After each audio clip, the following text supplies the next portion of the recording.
Brian Fisher here at the College Town set at the 2025 NACDA convention, joined by Steve Simmons at Nilet, Mizzou AD Laird Veach, and Cornell AD Nikki Moore. Thank you guys so much for being here. And big times, big news that's going on throughout college athletics. We'll start with you, Nikki.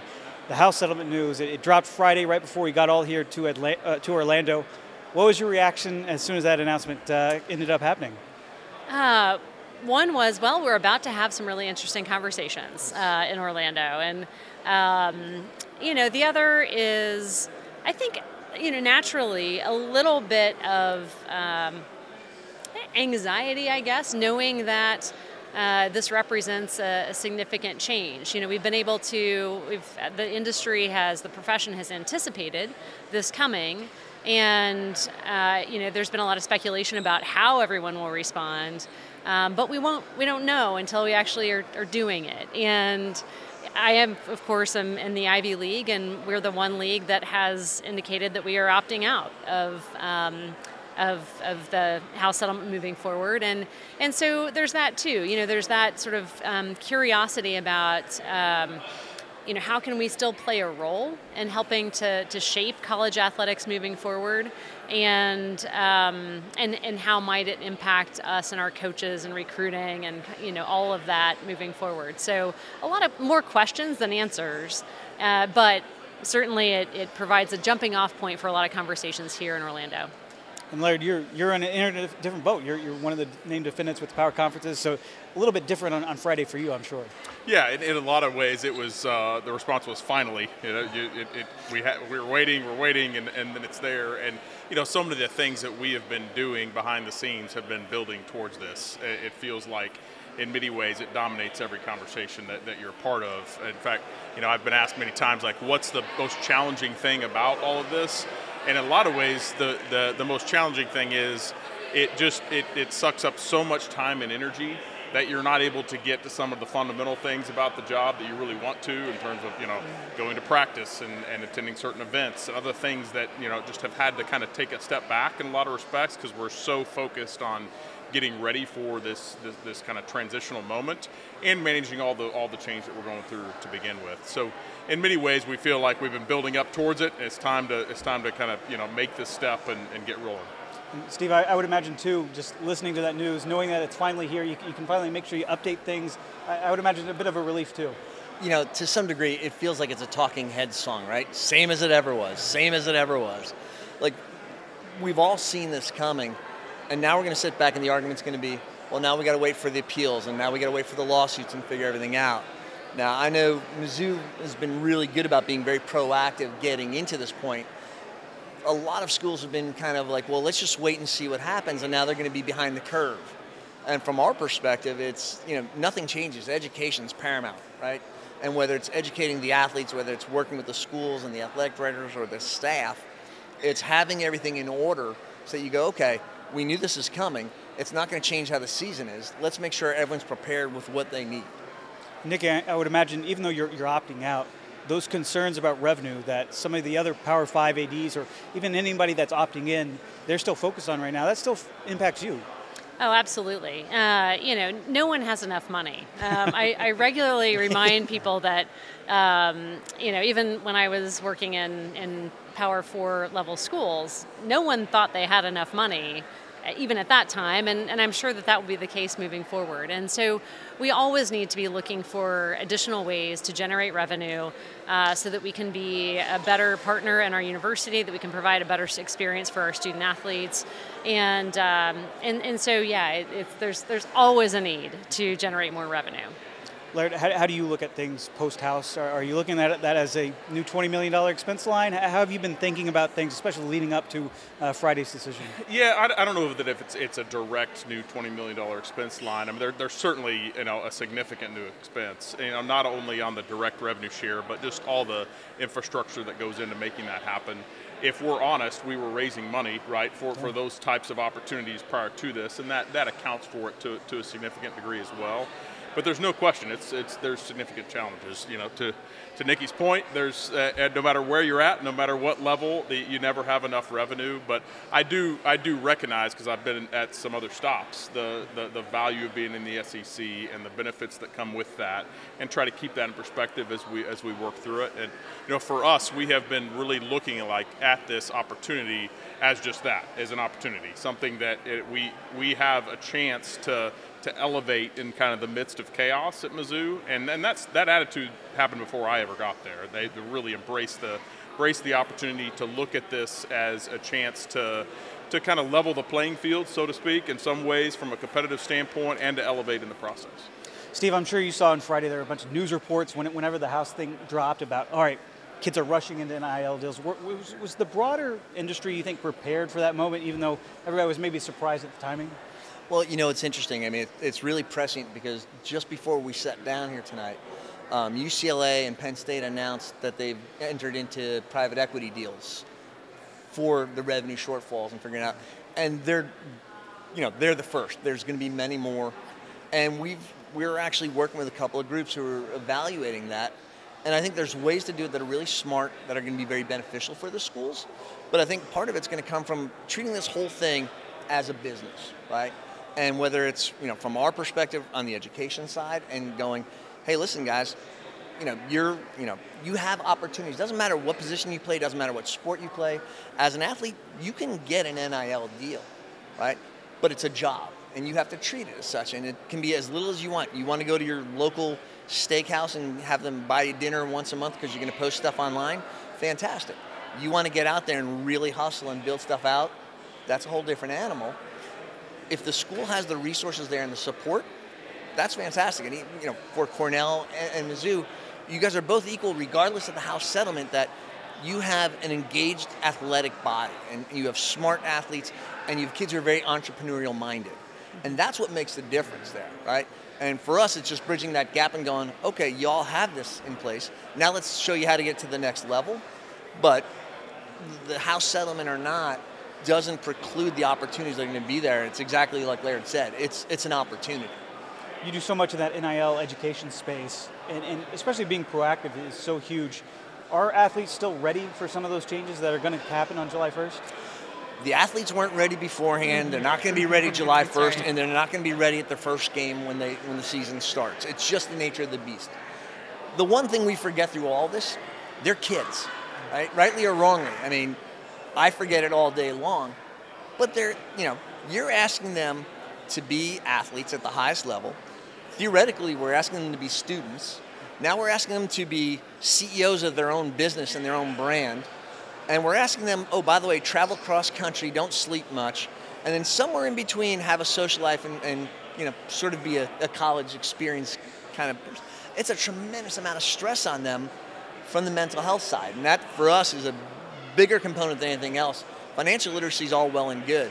Making sure that these kids are well adjusted and understanding what resources are available to them and being a tool for the schools saying, how can we help you guys, right? It's not let's be vultures, it's how can we all work together and be advocates? And that's what our focus is.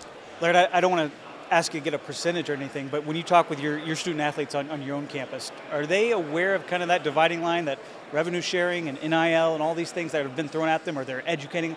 Are they still aware of what's happening post July 1st?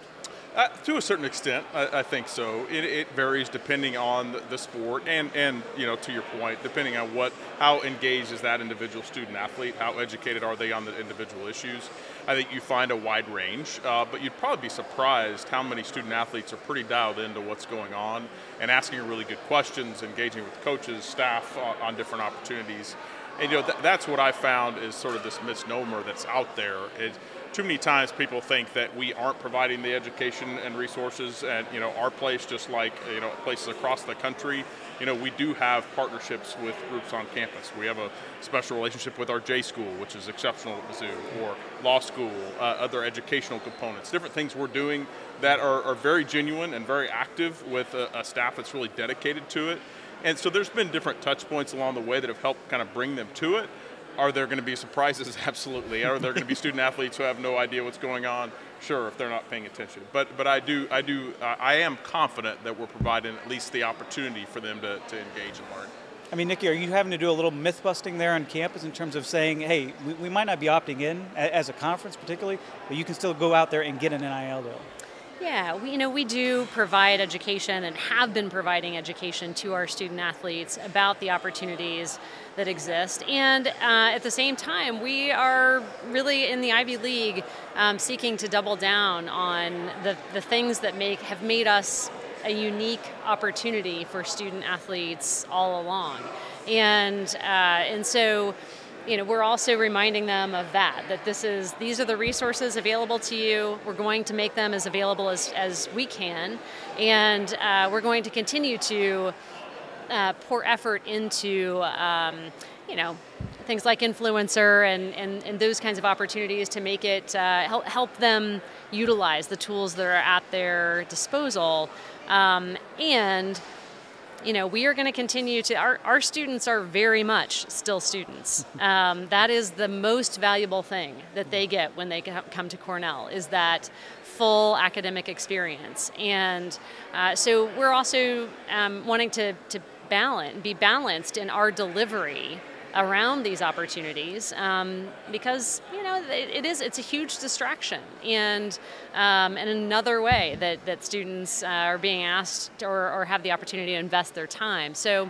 yeah, there's a bit of myth busting that it's not an opportunity, because it is, and we're trying to be balanced about it. What else do you think is still needed in that education space surrounding NIL? I think honestly, there's still some need at our league level and at the institution level to market our position in this landscape, and to help clarify how much value is delivered through our unique opportunity to student athletes. In other words, we need to be able to make it super easy for coaches to be able to sell what students get here that they may not get at someplace else that maybe literally owns even more of their time and more of their bandwidth. Laird, Nikki makes a great point. One of the things that we try to teach these kids more than anything else is it's not always about attracting the attention of a corporate sponsor. It's getting the attention of a corporate recruiter. You're coming out of Cornell, right? If you're an athlete and you're coming out of Cornell, you're bringing a lot to a table to most companies. And that's what the focus should be. So even if it's not about getting an NIL deal, it's about, well, how am I pitching myself and posing through social media, through LinkedIn, through all the things that are necessary so that I've got that leg up, because I'm probably not going pro as a field hockey player. I don't know. Although we do have one. They do. There you go. So it's that opportunity to be able to get out there and say, it's not just about, I need to get a deal with McDonald's or Gatorade. It's how am I advancing myself and utilizing the network I'm building now, because I'm going to have the most attention on me probably right now while I'm playing a sport at that level. How difficult is it for you in the SEC, just knowing that, let's face it, your conference can create a lot of headlines in that NIL space, and those athletes are reading them, they're digesting them, and they're probably saying, hey, what about me? How do you deal with that on campus for yourself? Well, there's no question. It's a constant balance, particularly for our head coaches that are on the front line, so to speak, with student athletes, trying to manage those expectations in their locker room and across a team. But I would take that, right? I also recognize all the benefits that come from being in the SEC and the exposure and the opportunities that provides. But there's no question is a challenge. To the question earlier about what else we can do for student athletes in terms of educating them and bringing them along the type of resources, I would actually like to see us focus more and more on external influences. I do think there are resources for student athletes should they choose to really receive them and utilize them, whether it's the resources you provide or what we do on our campus individually. But so many times the challenge is the influences in their lives outside of, whether it's agents or family members or others that are pulling them in different directions. So many times what you'll find is a student athlete would be very happy and willing to do the right thing, to invest the money wisely, to manage it in intelligent ways. But it's just really difficult in the worlds that they're in. So we need to expand that kind of circle of influence and really focus on ways to manage and set a level of expectation for those people that are in their lives. How confident are you in kind of this new structure that comes into place with NIL Go, the clearinghouse, CSC? How confident are you on there actually being, say, penalties? And how are you conveying that on campus too? Well, I would say I've been really impressed just in what we've heard in recent weeks from all the folks behind the scenes. A lot of committees, whether that's Deloitte, LBI, others that are really putting a ton of time and resources into this. It's one of those things, we're sitting in this sort of unknown spot, right, where we're all projecting ahead, trying to answer questions that we don't have answers to yet. But I have been thoroughly impressed with the level of thought and detail that's gone into it at this point. It's like anything else in life, though. It's going to depend on follow-through. It's going to depend on engagement and how much we all are willing to do the right thing, right? And if we embrace it, it's really going to come down to us. It's really going to come down to leaders in college athletics, coaches on the front lines, and others that are at a point where they've decided it's the right thing to be in a structured, monitored system where we can have more competitive equity and go about things in the right way. I mean, Steve, are you adding like NIL Go modules? Is that kind of how you're thinking about things too? Well, one of the things we like to do is we're trying to be a repository of all the other service providers within the space, so that there's at least a 3-minute, module on, hey, by the way, how does post-game work? How does no cap work? How do all the different things work, so that the athletes at least have an understanding of everything that's offered to them in the space. They may not even know that's available, right? Now trying to understand, like with NIL Go, a large part for us is focusing on things that no one wants to talk about, but like gambling in sports and understanding the dangers behind that and how easy it is, and like addictions and things coming off of injuries and all these things that no one really wants to talk about, but really have to be focused on, right? And it only works when it's done pretty much like y'all saying, peer to peer, right? Me getting out there talking about recognizing an eating disorder, they're going to look at me and go, yeah, you eat too much. I'm like, well, that's not what we had in mind. But having a gymnast from University of Florida saying, I didn't realize this was an issue until it was an issue, the athletes resonate with that. So for us, it's going to the athletes and reaching them where it makes sense rather than us, pushing it down their throat. Otherwise, it'll never work. And like you say, you can't have, the rules and everything around it if they're not even understanding what the game is that they're playing in the first place. When it comes back to NIL and moving forward, and Nick, I'd be curious to get your thoughts on this. Where do you kind of see us going? Do you see us kind of still in that interim period where we're kind of sorting things out, or can we kind of reach a stasis where everybody kind of understands the rules of the game and we can kind of move forward? It's a great question. I think that we'll see institutions moving forward and distributing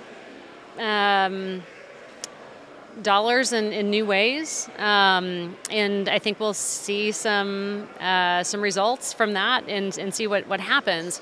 I don't think we're at this point in the game. It seems like college athletics is still in a space where we're always, as leaders, looking for competitive advantage over one another, and I think that.